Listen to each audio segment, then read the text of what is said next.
Good evening, good evening, good evening. Welcome to a new edition of Urban Sentinel Live. I'm your host, Reginald Kearney, or Reggie Kearney. I'm the publisher of Urban Sentinel Magazine, which is a part of the Kearney Media Organization. And we're here tonight just to chop it up a little bit, talk about current events and what's going on around in our neighborhood and our country. Waiting for my uh, co-host hasn't got on yet, but I didn't want to belabor and hold up things. And I said, let me just go ahead and get started. Just go and get started. And hopefully he's going to follow us on. Hope everyone had a happy 4th of July, that you enjoy yourselves. If you didn't realize, I'm in the Washington, D.C. area. I'm in Maryland. And they had a good old time up here. I didn't participate. It was too hot Saturday. It was too hot down here. I didn't do anything in North Carolina either. It was just too hot, so I didn't go to the mall. Didn't go to anything. I did watch a couple of the World Cup matches, and the U.S. got in trouble because Trump decided he wanted to interfere with the games and everything like that. But I did have a question for you because you're in D.C., and a long time ago, I dated a young lady that was in her family ran a pyrotechnics company. I think they might have been in Florida, if I remember correctly, and everything like that. But I know that she said there were certain rules that you're supposed to do when you do pyrotechnics. Like don't do them in like rainy weather, and a couple of other things you're not supposed to do them at, and all along those lines. And one of the rules that I think I remember her saying is that you don't try to launch them all at the same time. But apparently Trump didn't get that memo because it just created like this haze that was in the air, and a lot of people did not get to see the spectacular fireworks that they were expecting because there was a lot of smoke in the air. I understand that there were some fireworks that had the traditional firework display, and you got to see like the bolts of light and everything like that. But I also understand that some of the fireworks were covered by smoke because one of the things that I remember that young lady, and like I said, that was a long time ago, so I can't even remember her name and everything like that. But she did tell me is that there are certain rules that you're supposed to follow, and one of them is don't try to launch them all at the same time. Right. Well, a normal 4th of July fireworks show down in Washington at the Monument would be about 7,000 fireworks, okay? Right. Mixture. Y'all's president had 850,000. Yeah, he had some ridiculous amount. Yeah. So the thing was, it did rain. It rained quite a bit, right. Saturday evening, Saturday night. So it rained before they fired the fireworks, and so going in, and you already got a low ceiling because of the clouds. Okay. Right. So everything you do as far as smoke and fireworks is going to go up against those clouds, that ceiling. They said by the time shoot, probably about 80% of it done. The other 20% you could not see because of the clouds and the smoke. Right. They said it was nothing but thick smoke up in the air, and so you couldn't even see the fireworks when they were going off. So that was towards the end. About 80% had been done. The other 20% people couldn't see, But he was determined to have his little fireworks show because they had canceled it, and he said, "No, we're not canceling anything." That's why they were out there so late in the morning, 1:00 in the morning, before they started fireworks, because it was 12 o'clock before he even, I guess between 11 and 12 before he even spoke, because it was about him. It wasn't about the people and that desire to see fireworks. It was about him. Well, a lot of things seem to be about him because I know he's trying to got that reflection pool, which I know you folks in DC and Maryland don't like, and then he's building a helicopter pad because he doesn't like the helicopter pad for his new Air Force One and everything like that. So he wants a new helicopter pad, and of course he still wants his grand ballroom, and he still wants a bunch of other things. I'm convinced that if he had his way, he'd build a moat and everything like that, like the kings of old used to have, and everything like that. So I'm convinced if he had his way, he'd have a moat, and he'd probably have the dragons guarding the moat. Well, I heard on the news today he wasn't. You've seen the front portico and the big columns that are outside on the front portico. Right. He's got issues with those, and so I don't know, man. repair people over there. I don't know if they were analyzing and looking at it and see what they got to do, or if he's going to tear the front portico down. I don't know. I tell people before he gets out of office, it's going to be a skyscraper down there. They're going to call it the White House. It's going to be a gold building with his name on it. Just one big giant Trump skyscraper. But, even that can cause troubles, because I heard that earlier today in New York, there was a skyscraper near Times Square area that sounds like it was falling down. It wasn't one of his skyscrapers. But it was leaning. That was very surprising. And what happened was, they're using that building. They're making those offices into apartments. Right. And part of the crew noticed that two of the supports were like kind of off, and it was causing the building to lean and sway. Right. So, I mean, you talking about 37 floors. They said, they looked at it. They're going to figure out tomorrow how to put support back there. My thing would be, I support tearing it down. Right. That's the kind of support you need. You need to tear it down, because what if you think you get that building setting right, and then another floor, the beams and stuff, bow or bend. And I think it's probably because of the hot weather we've been having. I'm pretty sure that building, they're not running that building with air conditioning on, just because they're doing construction. Probably got fans, but probably no real AC. I also heard that he was doing something crazy in terms of Obama. I see you got Obama in your back in your office and everything like that. But apparently he did one of his memes, and this time it was, I think, Air Force One and graffiti. So maybe he was trying to say that Obama had left some graffiti on the plane or something like that. He was basically he was just basically saying, that he had the word ghetto written on it. I didn't even say that picture. He was basically calling Michelle and Obama ghetto. That's basically what he was doing. Yeah. His own, what he considers funny way, that's what he was doing. He was insulted them in his own way and everything. Yeah. So, but now Trump is over there in Turkey, and I understand Erdogan is the head of Turkey, and Erdogan, I think, is one of his friends along with Putin. But a lot of those other English leaders probably are going to ignore him. He was over there causing insults to the Italian woman, saying he needed a restraining order from her because of their spat, and they used to be allies, but now they don't like each other and everything like that. So yeah, he's basically trying to insult people, and even the Italian government was like, we don't back down from nobody and everything like that. So yeah, I mean, he's got issues. I mean, like he said again, he's trying to make it all about himself. And we Richard, what's up, man? Richard has joined the conversation. How you doing, Richard? We're talking about your buddy Trump and his firework display, and the fact that 20% of the fireworks was actually smoke and everything like that, and he did some other crazy things. So, what are you hearing in the streets of Florida about Mr. Trump and his craziness? Let me tell you, when I think about that, that whatever that was supposed to be for the 4th of July, they had this brother fly in with a parachute, and he was dragging a flag behind him. I don't know if y'all saw that, but he had this huge American flag. I can tell you that he's never done that before, right? You jump out of airplane, your body weight is carrying you as you're floating on this parachute, and you land where you're gonna. You've seen guys do that before with these what they're special kind of parachutes, but he never calculated what it's like carrying a huge flag that's probably weighs as much as he does. So now it's like two people. He times it to come landing on the thing, and the flag got snagged onto the trees and slammed his behind into the tents. So he tries it the second day, same flag, same thing. And coming in this time, the flag got caught on the stage and he slammed into the wide screen.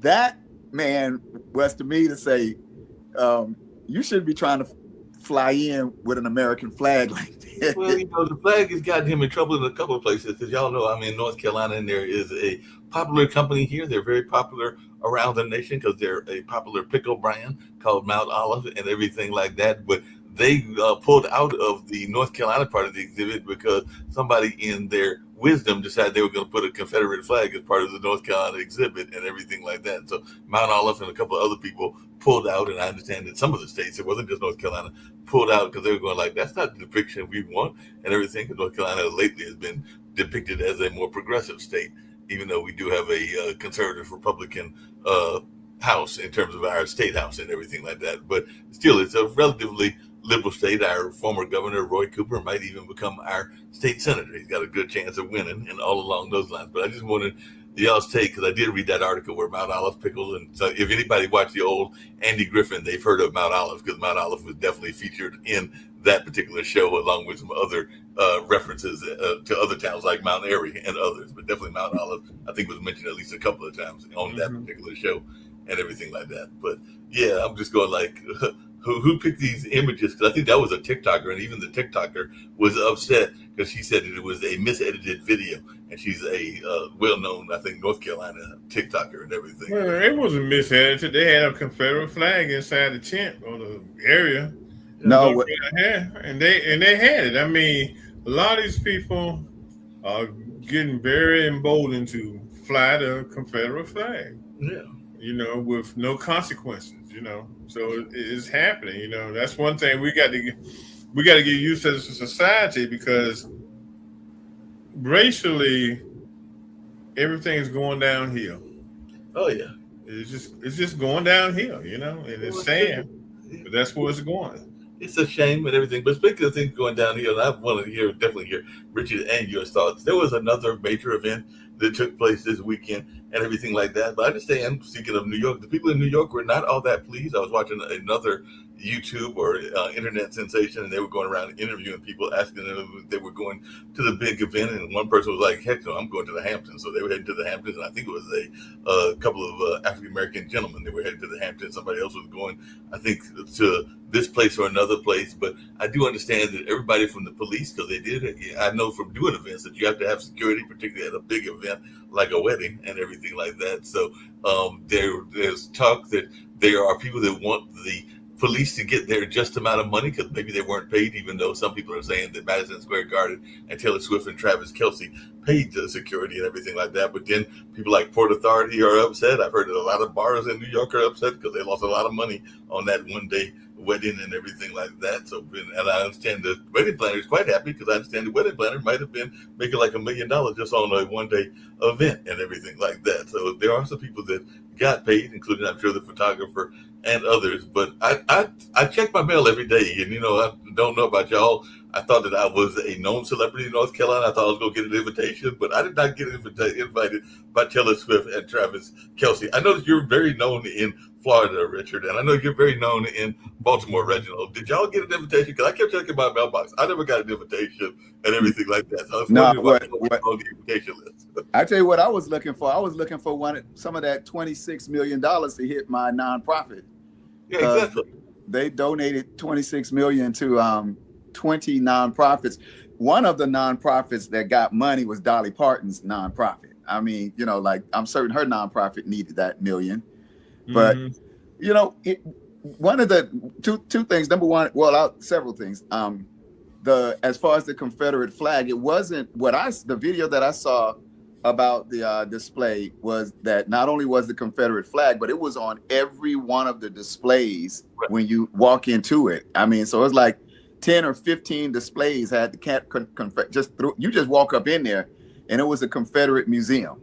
Right. That was the first thing. The other thing about that event was, I think, the most poetic justice of all, that thunderstorm that rolled in and forced everybody in attendance to take shelter in the African American Black History Museum. That you couldn't make that up. That the only place that they could seek shelter was in the African American Museum, that they had to look around the whole time that they were sitting there waiting for the storm to blow over, looking at those. And then, I don't know if you guys heard about it, but I'm certain you have. Yesterday, Trump announced these the Trump accounts. The Trump accounts. Yeah.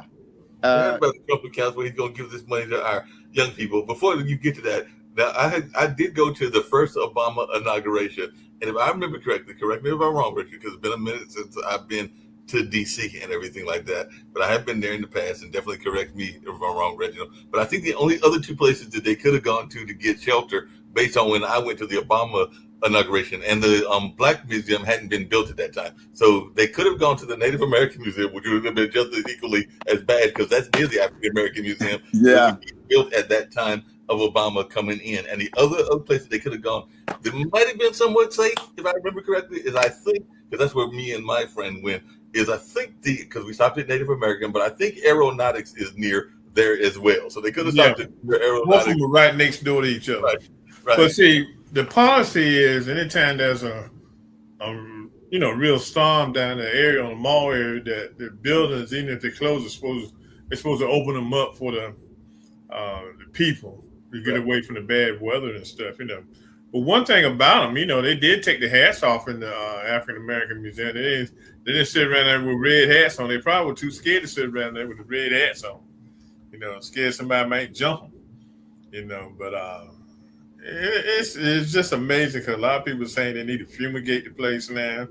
They need to, probably inventory, make sure they didn't steal no artifacts or anything like that. But if there was any real concern for learning, they would have taken the opportunity to walk around and learn some history. But you see most of them sitting in that front lobby. That's where they were sitting at, just standing there and sitting there in the front lobby waiting for the rain to stop. So they could get back to their daddy and do to their daddy's fireworks, But that's how it was. But look, let's change lanes real quick. Let's go down to Mississippi, where that young man body they found down there. And one of the things that kind of surprised me is they're saying now the boys, and can't think of what the young man's name was again. I got to look it up. But they were saying that Nolan decided he wanted to stay on the island by himself. And they trying to make allowances for him being out there, saying that it was 4th of July. There were a lot more boats and people out there near that area. But my thing is, why would you take his cell phone and not leave his cell phone with him? Why? So bring me up to I'm here. And here's what's crazy. We all don't get the same news, and maybe I haven't been. Mm-hmm. I've been trying to avoid the Trump news because it's been Trump all like 48 hours a day, if it's possible to do that. But for myself and those who didn't necessarily hear the story, give me the background. Well, that was a young man, young black boy. I say somewhere between 18 and 20. He was playing football at a community college.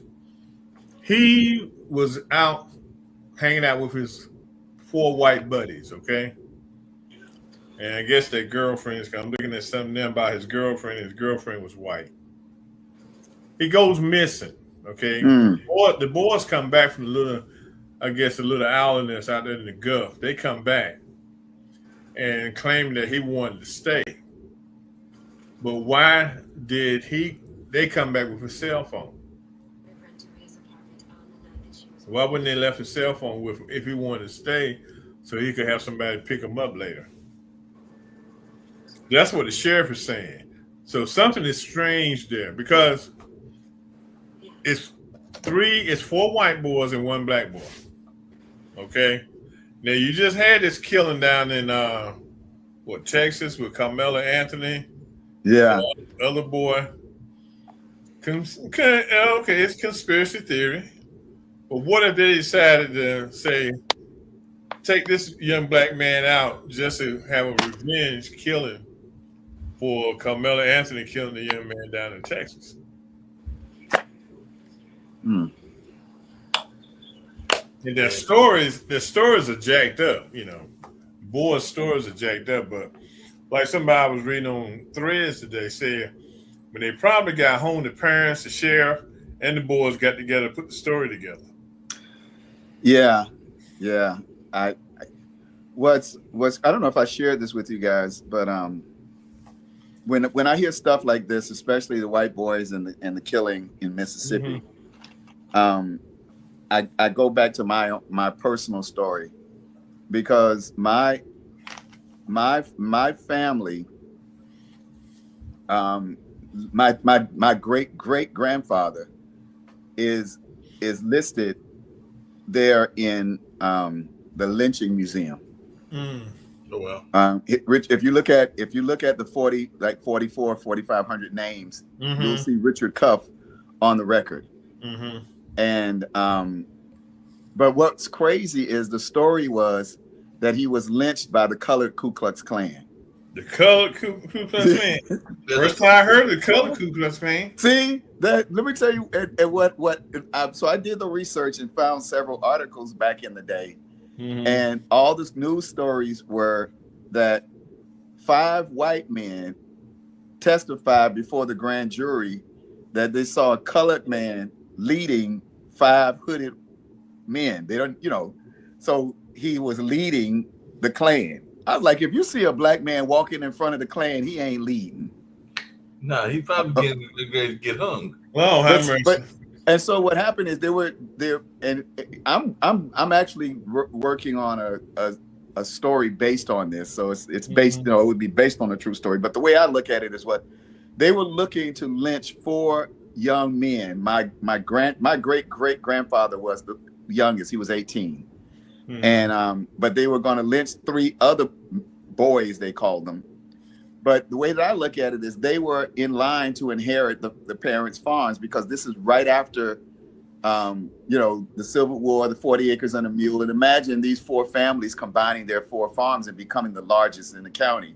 Well, they want to lynch them. But they kicked the door open, and one of the youngest Klansmen was shot in the dark. And when they lit a candle, they saw they had shot my great grandfather in the head. They ride off, and the neighbor, probably recognizing the horses, could tell who they were. The Klansmen said that neighbor and the one that they were leading were the ones who did the murder, and that neighbor went to jail, hard labor for life.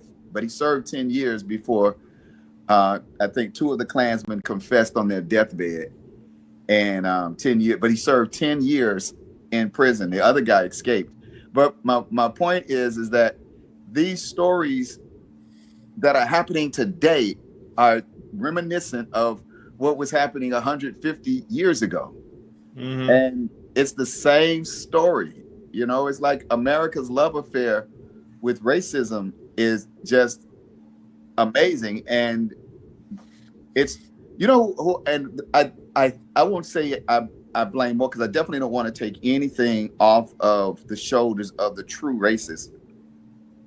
But it's the white people who are middle of the road, and they're just quiet because, they don't want to rock the boat. They don't want to, it doesn't bother them. It doesn't hurt them either way. They can see it going on. They know it's blatantly racist, but they are quiet. And it's those quiet ones that are giving license to this nonsense that we've got going on now with, especially Stephen Miller, devout racist in the White House.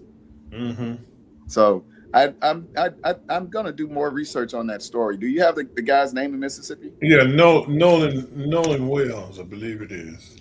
Yeah, Nolan Wells. And that amazing, man. It's like they don't even have news. I'm just thinking about the local. I don't know how your local news is, but here in Jacksonville, you watch the evening news and you literally get 7 minutes of news. Then they take a commercial break, and then it's 7 minutes of sports and 7 minutes of weather. A guy standing in front of a screen pointing and saying, "This is 67 and 72 and 6 for," and that's the whole news broadcast. So stories like this don't get covered. And that's why it's important to follow this up. Yeah, 18-year-old. Yeah, because see, this is the thing. Okay, let's discuss this. Now, I know our young people and older people like picking our own friends out. Okay, but this country. I saw 2 pictures of them on Facebook. One was Nolan and his 4 friends. Then I saw another picture of 4 blacks and 1 white. And like they said, the white guy with the 4 blacks would never get killed because of the simple fact we don't think like that, okay? Right. We look at you as a friend, you're a friend, okay? You just happen to be hanging out with 4 blacks. But that whites think different when they get in a situation like that where it might be majority whites and 1 black, okay? They see things different, okay? The boys, they're going to have to explain why they had his cell phone, okay? Eventually it's going to come out. Look how long it took them to get Aubrey's killers taken care of down in Georgia. Yeah. Because of the DA and the killers, okay? And they were working in cahoots together. Look how long it took them. And I think the sheriff might have been, somebody in the sheriff's department might have been involved also. But look how long it took them to bring that, get justice for Aubrey. And I think the same thing is going to happen in this case with Matthew. And then I've read a lot of posts today with parents now, especially black parents, are telling their kids, look, you got to pick your friends differently, okay? Well, speaking of picking your friends, that they got to do that, but it's all about survival right now. No, it's all about survival. And speaking of picking your friends differently and everything like that, and I'd love to hear y'all's thoughts around this. I don't have any kids of my own, but I do have my 2 nephews and the oldest nephew in August, so that'll be in a month and a half. He'll be heading to UNCG, which is near A&T, which is one of our HBCUs, but he'll be going to UNCG and everything like that. But I was just wondering, he's already got his roommate, and I think his roommate is a brother because he literally found out his roommate the day of his graduation, which I don't remember when I was in high school finding my roommate till I got to college and everything like that. But I'm wondering, we all talk about the talk that you supposed to have about relationships with police, but if you're going to a PWI, how safe do you think it is to have relationships and everything like that? Because I know one of our founders on this network, she talks a lot about her, I think it's her niece, and I'm trying to remember the case and everything like that, but I think it was in High Point, and her niece had a friend that I think she said they dated, and the friend was a African-American and all along those lines, but then I think he had a tragic end to his life and everything like that because there was an encounter with some white folks, and I think he was there to defend his friend, if I remember the story that Kimberly told and everything like that, and I need to get the facts correct and all along those lines. But I do know that they might have had some dating history a long time ago, like maybe when they were in high school or whatever, but they're just friends now, and I think he was caught up in a situation of trying to help his friend and everything like that. So to your point, how much do you think that we should because a lot of folks, this is the 21st century, so a lot of people are into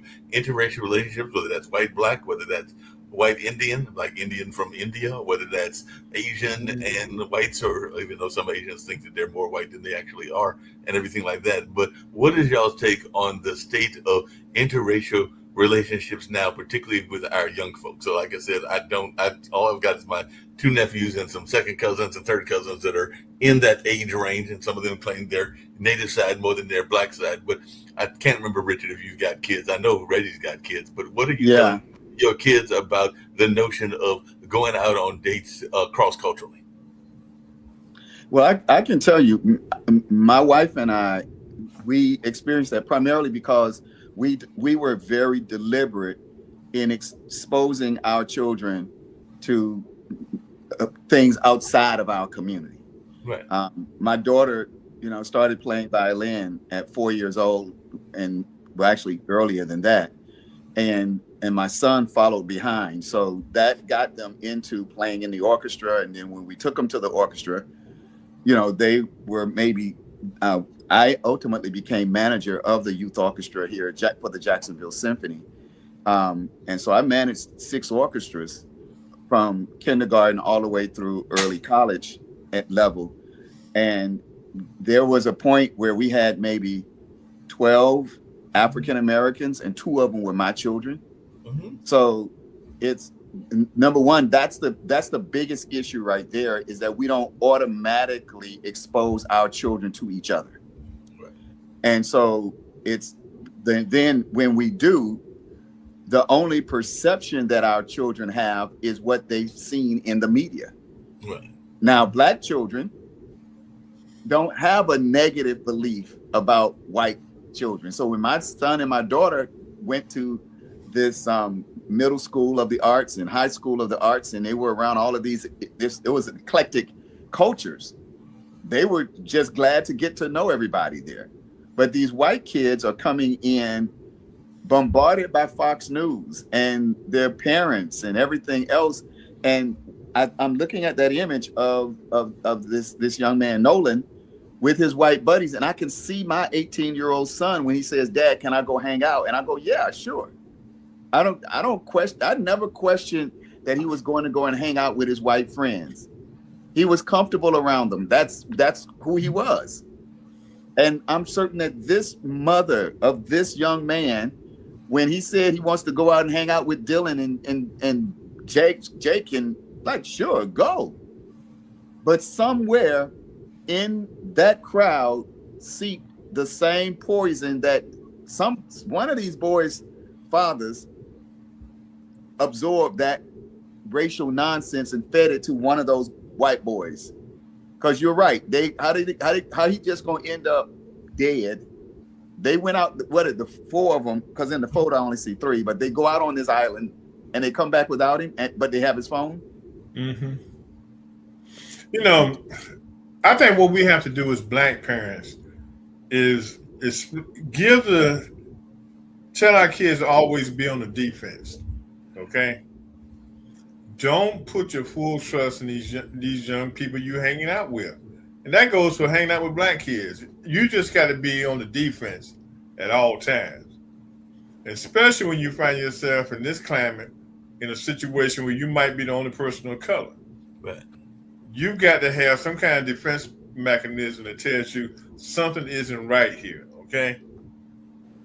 You know, but see, this is another thing. The young man had a white girlfriend, okay? That could have been triggering some of the guys, you know, from the picture, she looks like she's very attractive. That could have triggered some of the guys he was with because of that. You know, they looking at this attractive young white girl and they're saying, how did he get her and we couldn't get her? Yeah, they might have been interested in her as well, because there's that whole high school rivalry and stuff like that. On one of my other shows, I was joking, and y'all will get a kick out of this. I remember, and this was way back in my high school days and everything, so we're talking a long time ago, multiple decades ago.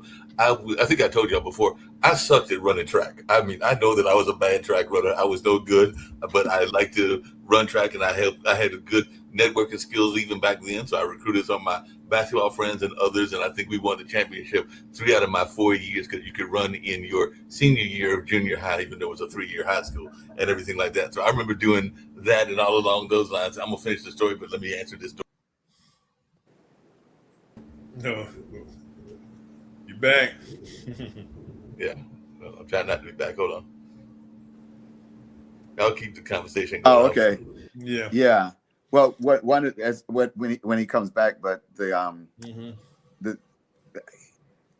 I think that part of what we've lost is this sense of community, you know, because I know the parents of the children that my children are hanging out with, you know, and when parents know parents, but we've lost that connection of community. Yeah. And, you know, the biggest connection that our children have is, you know, Instagram and Facebook friends and followers. And then you add to that this generation. But what is it? My pastor said, I can't remember exactly the word. He preached it this weekend, but he was preaching about how the dysfunction of our children is not their fault. We have failed our children.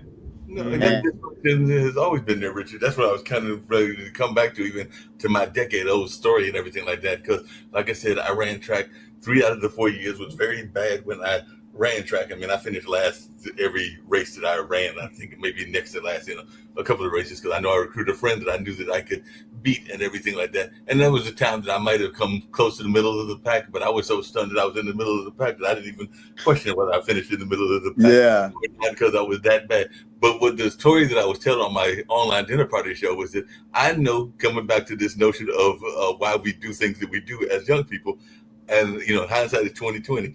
part of the reason that I ran track was I had a crush on the cheerleaders. I mean, let's be honest, you go to have crushes on cheerleaders. And on my school in Warrenton, North Carolina, the cheerleaders were also the scorekeepers. So let's say the main reason I ran track was so that I could get close to. Not that I was shy, I could still be shy even to this day, even though I'm in media. So, you can have different forms of shyness and everything like that. So I was shy even at that point, so I never approached those young ladies. But I knew that part of the reason was getting there was being on the track team was so I could at least be close to them and maybe get up the nerve, which I never got the nerve to do and everything like that. But that's why I ran track. But like they said, hindsight is 2020. They're been married, probably got multiple umpteen kids, and who knows, they might not be as attractive as they used to be, or they might still be knockouts because I haven't seen them in ages and everything like that. But I just remember that being on the bus with them, because if I think most of you were athletes, that bus was a small bus. If there was mostly guys on the track team or on the basketball team, the only two women on that track team, so I probably had a lot of rivals too that were trying to get their attention, was the fellow athletes, because they were the only, as I could recall, I think they were the only girls on the bus, and they were the scorekeepers.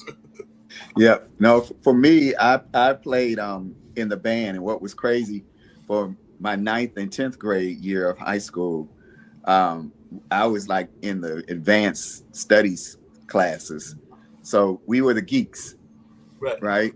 And then our band director came to our department and recognizing that nobody in our department was in the music. So he recruited us. And I decided to go. He handed me a French horn, handed my brother a saxophone. Sax was sexy, nothing sexy about the French horn. No. But I remember my grades was like A+++. And my daughter, I had her laughing because I had to get my transcript from high school. And you could see I had A's all the way to the middle of 11th grade. And then it went B, C, D. And I told her, I said, right there where I went from the A to the B, Sean Williams. She was a majorette. And the majorettes, when we got on the bus, they got on with us. And I just happened to be standing in line, and Sean was right behind me. And I said to her, y'all be wearing those tight stockings. It looked like they were just like squeeze your blood out your legs. And she said, they're not that tight. And she popped it, like, pull it, right? She's like, see, they're not just, and she invited me to pull it and see. And when I went to grab the stocking, I got a pinch of thigh. I never felt meat that soft in my life. And it was like, Lord Jesus, is that what a thigh feels? That's a thigh? My grades went, Yeah, you were in love with women after you felt that woman thigh. I discovered girls in you could look at my I'm telling you, my report card says right there is Sean Williams. It's all Sean Williams' fault. I got to teach y'all about something, because you were talking about the symphony and the bands, and we'll come back to a good note with Trump and 4th of July celebrations. Because you were in the symphony and you ran some symphonies, like youth symphonies, Richard, and everything like that. I can tell you that one of the things that was canceled in North Carolina, because there were a couple of fireworks that canceled, a couple of parades, even though we did our celebration of the 250th anniversary in all 100 counties. So I think they did that later in the afternoon because it was like blazing hot, 100 degrees and everything like that. But the symphony, which usually plays at Cocoa Booth Amphitheater in Cary, North Carolina, was like, oh, heck no, we ain't going out at 100 degrees weather. So they actually canceled. And I thought about that after having, like, I know Richard Curry, who's the head of the Durham Symphony. He's the conductor, and I know a couple of other symphony players. Like some of the instruments, like, the flute players and them, they probably could have got away with it. But some of those instruments, as you know, like the oboe and the timpani. Oh, the violins. No, you ain't trying to get them in hot weather. A violin, none of the string instruments would have held up because they're constantly getting out of tune based on the temperature alone. And some of them, like, depending on, the way they are glued together, they ain't, that's why if you ever see a violinist, everywhere they go, they will take their violin with them because they're not going to leave it in the car. Right. They're not going to leave it in any adverse conditions because they just know how sensitive that instrument is. And I don't blame them for not wanting to go out in that heat in those instruments. And then you trying to play and concentrate in that heat. Come on. I don't blame them at all and everything. But Reggie, along those same lines, what is it with speaking of young people and just people in general? Because I see it every year. It happens every year and everything like that. If it's 100 degrees outside, why are you bringing either your baby or your dog and leaving it in the car if you're running off to the store? It happens every year, and I think that is just a shame on humanity that these people do that and everything along those lines. You don't need to bring your cat. You don't need to bring your dog. Because if you got a pet raccoon, you don't need to bring him out and everything like that. And you definitely don't need to be leaving no babies out in hot weather. But I know that it happens in DC, it happens in New York, it happens in all these places where these folks are like, they say they got to run to the grocery store and leave that baby with a caregiver or something. Don't be trying to take that and leaving him frozen in, I mean, not frozen, but locked in a car when it's 100 degrees. If it's 100 degrees outside and the car is closed and the windows are up, it's probably 120 or 130 in that car. Yeah, absolutely. Yeah, we do some crazy stuff. I have well, I was working at, on the way of them becoming a client, and that hit close to me because I teach music programs to we bring our music program into kindergartens and preschools.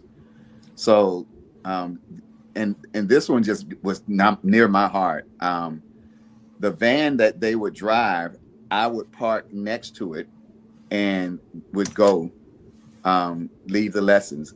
And that morning they parked the van, and when I left, the baby was on the van, but I didn't know it.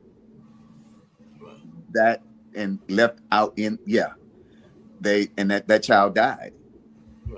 And I mean, it just messed me up, because every time I hear about the death of a 4-year-old, a 3-year-old, somebody left in the car, it hits me especially hard because I work with these little ones.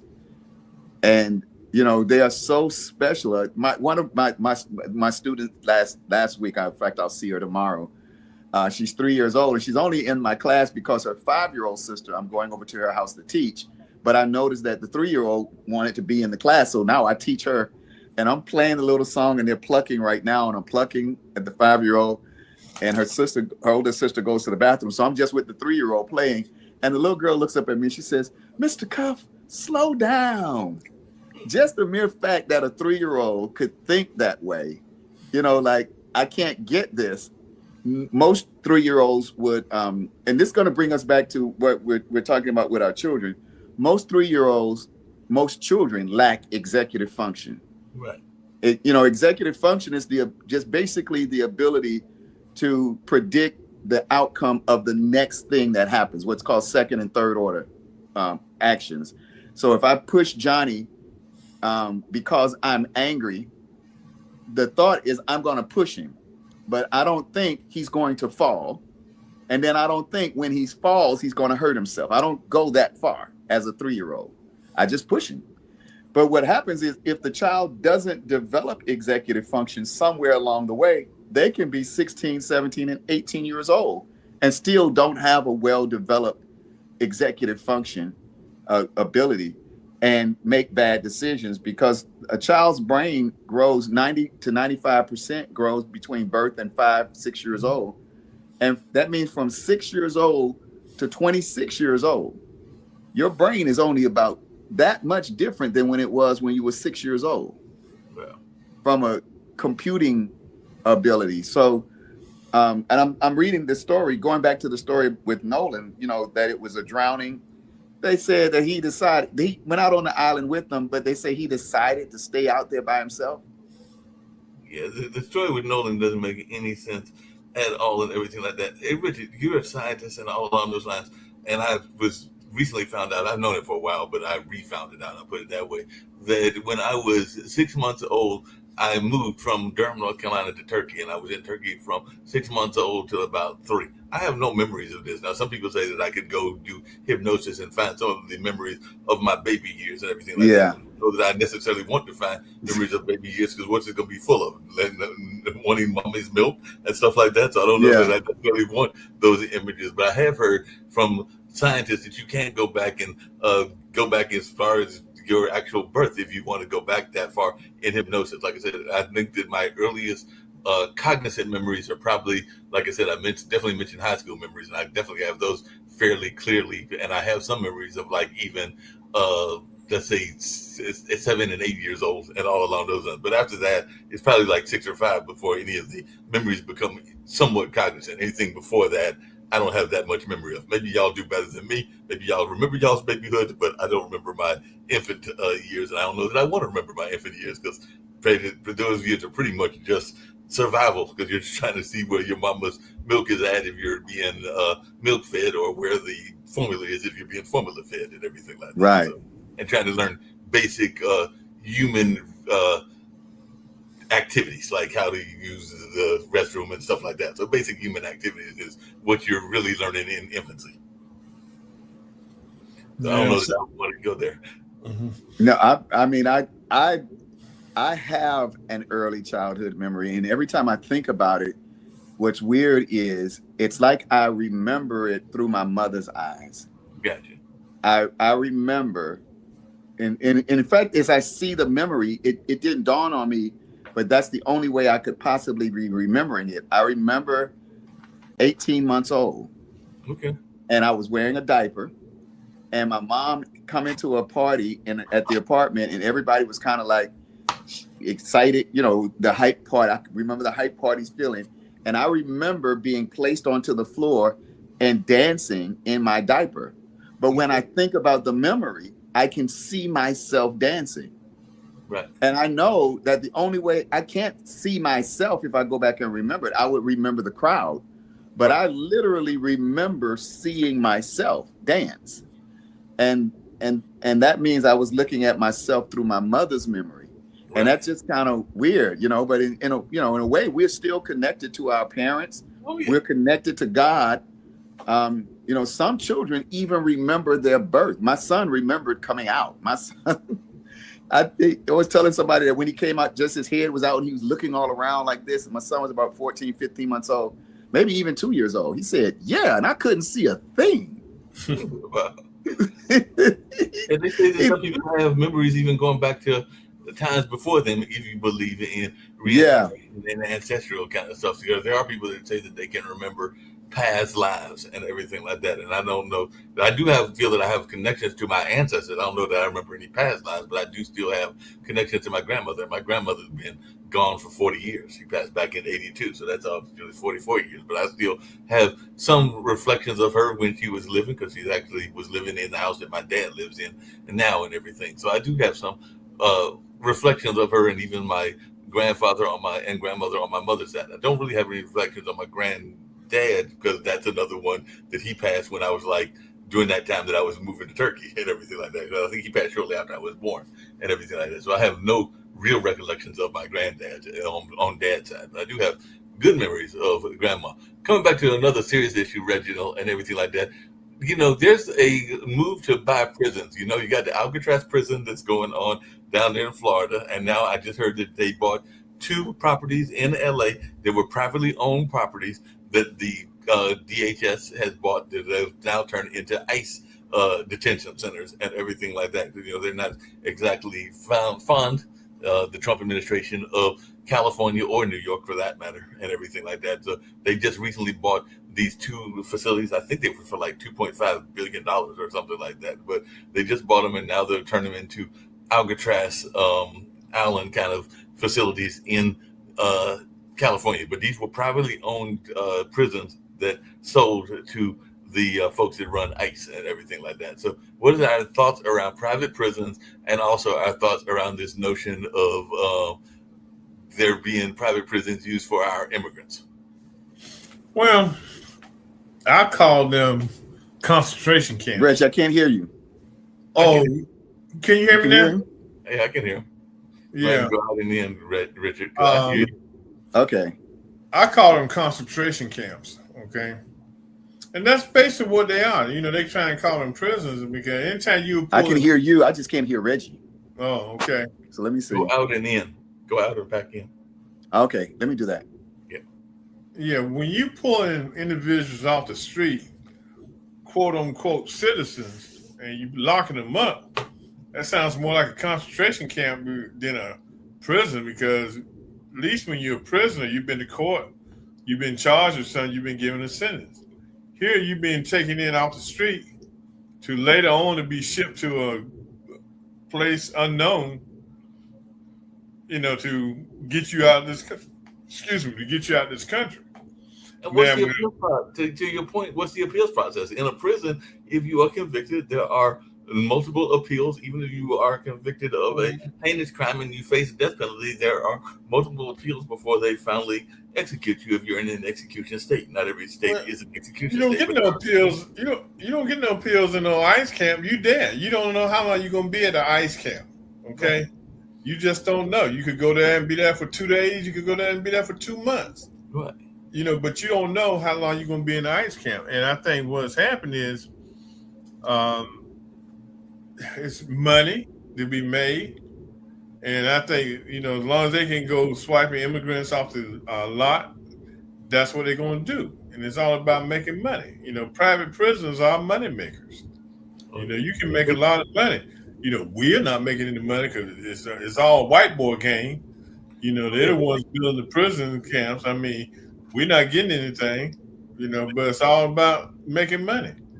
But Richard, you're a historian, and I have the claim of being a historian for 8 times and all along those lines. But hasn't it been about making money since the beginning of the prison industry? Because, we still got chain gangs in North Carolina and other parts of the South. So I think the prison has been part of the money-making institution since its inception, back during slavery and everything absolutely. One of the two things I've always said that, and I would love for our viewers to go and research it. Number one is the 13th Amendment that did not abolish slavery. Everybody says it abolished slavery. It did not abolish it. It banished it. Banished just simply means to be sent to the far corners or somewhere, but it sent it from the fields to the prison, because the 13th Amendment reads, neither slavery nor involuntary servitude except as punishment for a crime shall exist in the United States. The only reason why that exception was put in there was because when the 13th Amendment was signed, it was signed by those who were trying to keep the Union, what was the Union, together, and not have us be plunged back into another civil war. So what should have happened was they should have literally wiped out every southern state. Not one southern state should have ever existed, and they should have reassigned those states. Instead, they were trying to deal with the leaders of those states and bring them back in, and that's how prison came in. The other thing, I don't know if you guys remember this name, Marva Collins. Yeah. Remember the Marva Collins story out of Chicago? Yeah. She did was the first private, basically a successful Black private school, and she got a lot of recognition and everything. But what most people don't know is that her school was funded with funding from the Department of Justice. Right. So money for alternative schools came from the prison system. Them Republicans said, nah, we need to pull that money from the public school system and not touch the prisons. It would be totally different. So if we took the exception out of the 13th Amendment, that would change the motivation for incarceration altogether. And number two, if when we created charter schools, instead of taking that money out of the public school when the student leave the money in the public school and take it from the prison system, and watch what happens. You remove that profit motivation, and those two things, I believe, would fix the prison system overnight. Other than that, the third thing would be paying them a federal minimum wage while they're in prison, so they're not working for 2 cents a day, but tax the hell out of it. So if you're in prison and you're making $25 an hour, and you get a check that should have been, let's say, $2,500, but instead of $2,500, you get $17.50 because you got that prison tax to pay for all your nonsense. I guarantee you, brothers ain't gonna be leaving prison making $25, $30 an hour, maybe $50 an hour, and then go right back in prison again. If we were to treat the prison system the way that it's supposed to be treated, psychological rehab, rehabilitation, those kinds of things, without the profit motivation. But But Richard, isn't part of the problem with prison also the abuse that takes place in prison? Because I remember, and I was actually talking to somebody about this case because it was a person that did a poem that featured this particular case. But then, if you remember, North Carolina, there was the whole famous case of Joanne Little, who basically did a defense against a prison guard, and she won her case, even though she had some trouble later in life and everything. But she had Kunstler, I think, was her attorney, and everything along those lines. But I just wonder, isn't part of the problem that there is too much incentive to have bad actors in the prison by our prison guards, whether that white guards or black guards and everything like that? Because a lot of people are going like, I can sell them some dope if they're hooked, and I can definitely, if they are women, abuse them and all along those lines. And I'm sure some of the men are being abused as well and everything like that. So it seems like it is a fire of like a keg of disaster. And that's what it is. I mean, all prisons have prison-level issues, whether they be private or state-ran, because you got them bad apples in there, and you got people trying to take advantage of people because they're the most vulnerable state. Right. So you trying to take them out, that's what you're trying to do, But, next week, I want to continue this conversation on next week because I really want to get down and start digging into these racial issues we're having in this country right now. I mean, this situation with Trevor is just a, top of the cake, top of the iceberg, but it's a lot of other things flowing from that, because, like down in Henderson, a couple of years ago, that Walmart driver was found hanging in Henderson, and over the last 2 years, we've had quite a few people found hanging from trees, and the first thing they want to say is that these individuals committed suicide, okay? And we can't roll with that. We got to really start trying to figure out what's going on here, because there is an element in our society that dislikes blacks, and if they see the opportunity where they can take somebody out, that's what they're going to do. But Reggie, it's not just big cases like the lynching, and I did hear about that lynching in Henderson and other places, because lynchings are still very real. They do still happen, and all along those lines. But it's also the nature of what many people consider to be minor things, but they can blow up into big things. Because one of the things that I was talking about on our other show, I think it was World Politics, is that there was a young lady, and I think this happened like only a few days ago and everything like that, who was flying, I think from up north, could have been DC or New York, to Miami, and she was questioned about how she could even be on first class, because this was an African-American woman, and she was being questioned because they were like, you can't be first class and you were an African-American woman. There are many successful African-American women that can afford a first-class ticket, but I guess the American Airlines stewardess and folks did not believe that she had that kind of capability. So that's a form of subtle racism that's out there as well. So it's everything from the subtle to the sublime to the very more harsh kinds of racism that are out there. Yeah, so I mean, I don't know. We still got issues. Okay? Yeah, what I'd like to, and I think that what we as African Americans have to do is first be careful with naming everything racism, right? Because there's, and the way I always explain racism and why black people can never be racist. Racism, you need two different formulas. It's like it takes 2 atoms of hydrogen and 1 atom of oxygen to make water, right? So if I don't have 2 atoms of hydrogen and an atom of oxygen, I'm not going to get water. I could have hydrogen, I could have oxygen, but I need a special combination. Same thing with racism. In order for me to get racism, first, I need the belief that everybody in that group of people are the same, and they're beneath me. I need that first. Now, if I believe that, that's bigotry, that's prejudice, that's whatever it is. It's all of that it is. And then on the other side, I need to have the power to treat them that way and take advantage of that, make that belief real through institutions, wealth or whatever it is. But I can have the belief that you are this way, but if I don't have the power to act on that belief, that's not racism.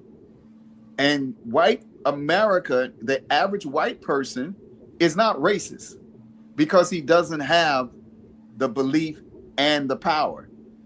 What he has is the ability to take advantage of a racist system that gives him the power. And that goes back to what I was saying earlier.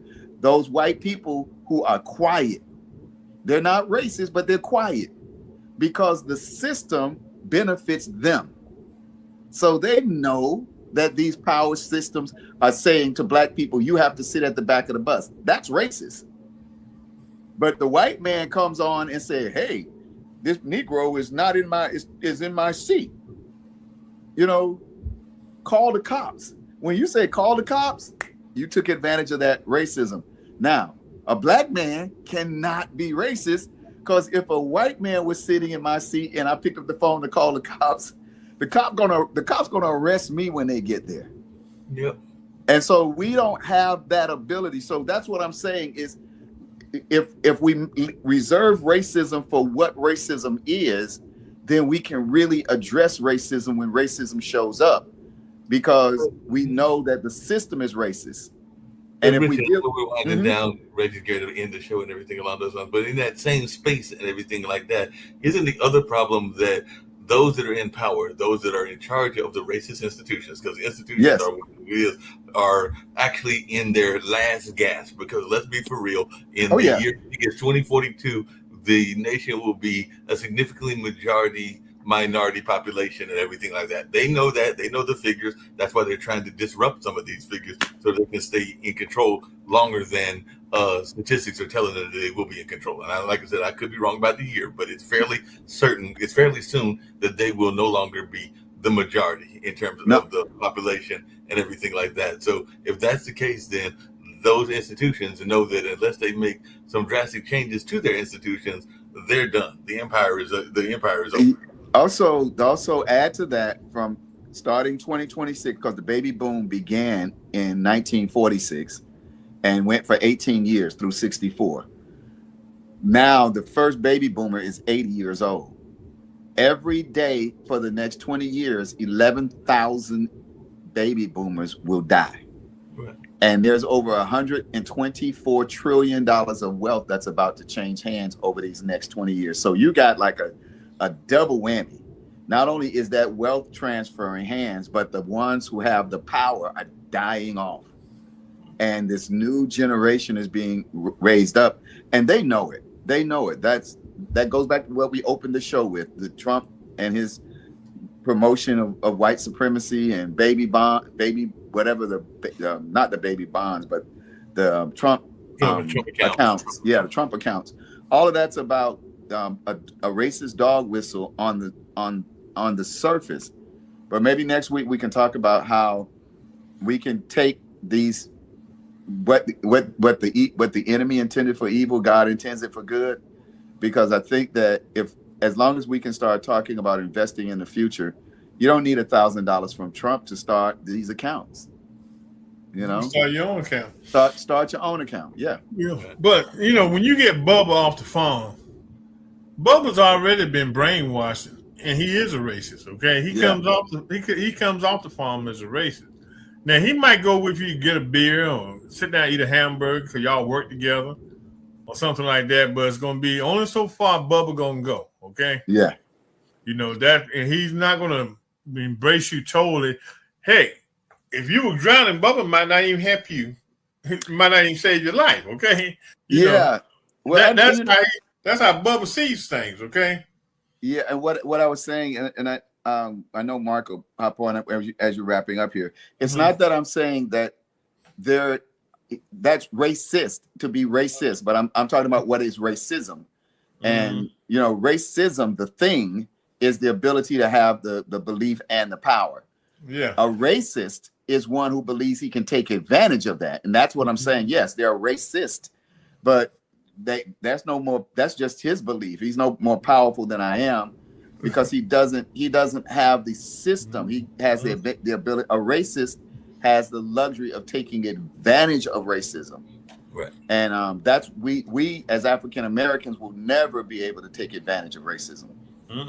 If you look at some of your postings, how people react to your postings on Facebook, especially whites, they try to flip the script and want to call you a racist when they're all out of sort You know. I mean, they come at me all the time. Because the thing is with white folks, what they get upset about is if you're not speaking what they want to hear. Yeah. Then they feel like you're not being good. You speaking against Mr. Charlie. Right. So when you start speaking against Mr. Charlie, then you got issues. Oh no, we don't agree with that. You are racist. They're always trying to turn that thing around. Like you said, we don't have the power to be racist. We might have the power to be a bigot or show our hatred towards a person. Yes, exactly. Prejudice, bigotry. We might have that, and I think a lot of us have that power to be bigots and have hatred against the white population. But we could never be racist. I mean, we don't have the institutions. We don't have the power. No, and we don't understand. Yeah, and for those who try to be, one of the things, I don't know, guys, maybe we talk, and I try not to be like, I remember this episode of Seinfeld when they were talking about gay men. They always, every time they mentioned gay, they would say, not that there's anything wrong with it. I love that. That was the running joke through the show. Not that there's anything wrong with it. But I watch, and I don't know what it is about black men who are Republican and conservative. Byron Donalds, married to a white woman. What's his name? Just got married to a white woman. The senator. You talking about Bucky down in South Carolina? Tim Scott. Yeah, Tim Scott. He just got married to a white woman. Clarence Thomas married to a white woman. And I mean, you just go down the list, and almost the majority of black men, a lot of them, I won't say the majority, but a lot of them are married to white women. Not that there's anything wrong with it, but you can see that happens, and it's almost like I don't know if it's like a welcome to the club card or something that happens, but it's a thing of acceptance. Yeah. They trying to be accepted into the white society. Brian Donalds, he was married to a black woman first, okay? So now he changes over his coffee cream, okay? Wow. And so he's trying to be accepted, but then what amazes me is he still don't get it. How white folks don't like you? You look at the race and some of the comments that his opponent has made against him. Things of that nature. They use so much stuff as dog whistles. Man, wake up. Be yourself and stop trying to be somebody else. Stop trying to be white. Be your natural self, and you might win this election. You might win the election if he would be his natural self. But Reggie and Richard, how well has that worked for one of the main persons that has tried to deny his race, even though he's got mixed heritage and everything like that? But as I recall, wasn't Tiger Woods married to at least 2 white women, maybe 3? And I don't think that any of them worked out all that well. No, he not. I mean, but see, Tiger's problem wasn't that. Tiger was a player, okay? Yeah. He just got caught up one night. When he got caught up, his wife beat him half to death with a golf club. Wasn't it? Yeah, after he hung out with Dennis Rodman or somebody like that. Why are you hanging out with people like that? I don't know if it was Dennis Rodman. Yeah, after his wife found out he was messing around because she looked in his cell phone when he was asleep, he figured out his golfing career was over with. That's why he got that bad back, because she took one of them golf clubs and beat the crap out of him. And walked away with $100 million and bought an island off of Sweden. She bought her own island and everything like that, so she's a happy camper now that she got all that going on. He was trying to be lovable down there in Florida, He was trying to be loving boy, but Reggie, I got to teach you about that. Last time I checked, and maybe I'm wrong, but everybody that I know that even wants to be a player, and I never thought that being a player was all that cool, but anybody that I know that wants to be a player told me you never do anything with your phone but lock the phone. You ain't trying to leave that phone open. No, that phone locked. You before you lay down and close your eyes, you better make sure that phone locked. Exactly. That show you that he wasn't trying to be a player because he didn't know rule number 1 to the game of player. Right. But it's just a lot we got to do. You look at Clarence Thomas. His desire to be white is about to kill him. Okay, if you look at him, and you look at his wife, she rose like a slave driver. Okay. Yeah. And I think his wife. I think that whole marriage is built on wanting power. I think his wife saw, here go a black man's gonna have power. He's gonna be on the Supreme Court. He's gonna do good things in life. Let me marry him.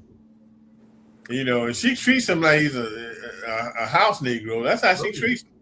Because she is, I mean, now you talking about racism. She harbors a lot of racism in her mind, her soul. You know, Well, she is something else. If you look back on some of the stuff she's promoted and been part of, that woman, I don't know how Clarence even stays with her. You know, Yeah, I don't know how Clarence stays with him, and I'm still trying to figure out how can you maybe y'all can, and we can talk about this next week as well. But how can you be a racist when you part of a racist group? You part of a racial group yourself. But I still have not forgiven that UFC fighter. The UFC fighter that made that comment. Last time I checked, he was a minority himself, so he's gonna make a comment. But he's part of a minority community. But then he's gonna make a comment about black folks, even though he's part of a minority community himself. Just like Richard said earlier, a lot of Asians go as white. Right, that's true. And that's how they feel. So you had this guy here, this wrestler, you know, he sees himself as being white. You know, he doesn't have nappy hair, got straight hair, he light skinned, I'm white. I love how the one white boy comes on talking about he didn't like the Democrats because Democrats promote, you know, transsexuals and men walking around, half-dressed men walking around on stage. I'm like, did you not look at that wrestling match?